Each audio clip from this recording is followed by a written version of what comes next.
Hello বন্ধুরা, মা দশভুজা কিচেনে আপনাদের স্বাগত।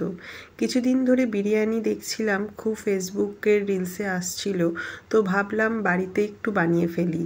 তো যেটা বানিয়েছিলাম সেটা হচ্ছে কলকাতার টাচ দিয়ে হায়দ্রাবাদি দম বিরিয়ানি বানিয়েছিলাম।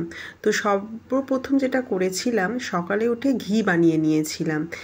এইটা দেখুন পুরোপুরি আমার হোমমেড ঘি।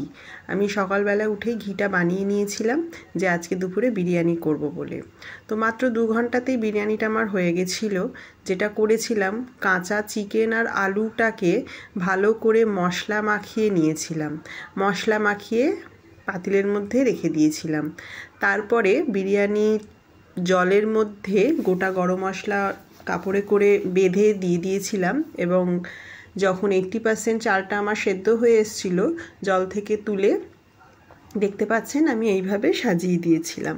আর ওপর দিয়ে ধনেপাতা, পুদিনা পাতা, পেঁয়াজ বারিস্তা সাথে বিরিয়ানি মশলা মিক্সড করে আমি ওপরে সাজিয়ে দিয়েছিলাম।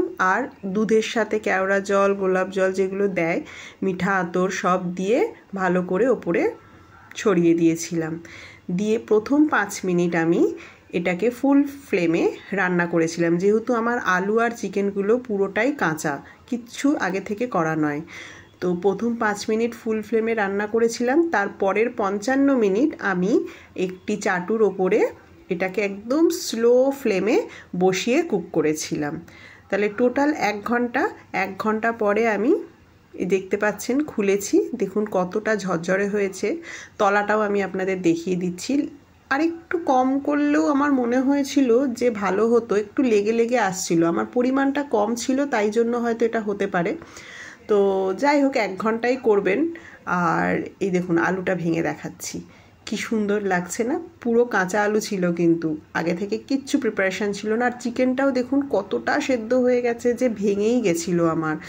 তো পুরো দোকানের মতো লাগছে। যেহেতু আলু দেওয়া আছে তাই জন্য আমি এটাকে কলকাতার টাচ তো অবশ্যই বলবো। আর যেহেতু হায়দ্রাবাদি স্টাইলের কাচ্চি বিরিয়ানি যেটা হয় আর কি, ওই পদ্ধতিতে করেছিলাম বলে এটাকে কলকাতা হায়দ্রাবাদি দম বিরিয়ানি আমি নিজের থেকে নাম দিয়েছি। তো আপনারা বাড়িতে একবার অবশ্যই ট্রাই করে দেখতে পারেন। তারপরে সর্বশেষে ঘি দিয়ে আমি 5 মিনিট ঢাকা দিয়ে রেখেছিলাম। আর 1 ঘন্টা হয়ে যাওয়ার পরেও আমি 15 মিনিট ঢাকাটা খুলিনি। তাহলে টোটাল আমার হলো 1 ঘন্টা 15 মিনিট আর 5 মিনিট ঘি দিয়ে রেখেছিলাম, মানে 1 ঘন্টা 20 মিনিট। আর সব প্রিপারেশানগুলো আমার করতে ওই ইন অ্যাভারেজ সময় লেগেছিল প্রায় 40-45 মিনিট মতো। তো প্রায় 2 ঘন্টার মধ্যেই আমার এই বিরিয়ানিটি রেডি হয়ে গেছিলো। তো অসাধারণ খেতে হয়েছিল। তারপরে প্লেটে সার্ভ করে বাড়িতে সবাইকে দিয়েছিলাম। দারুণ খেতে হয়েছিল। একবার বাড়িতে আপনারাও বানিয়ে দেখতে পারেন, অসাধারণ লাগবে। আর আপনারা যদি বাড়িতে বানান তাহলে আমাকে জানাতে একদম ভুলবেন না কার কেমন খেতে লেগেছে, আর ভিডিওটা আপনাদের কেমন লেগেছে অবশ্যই জানাবেন। Thank you, bye by.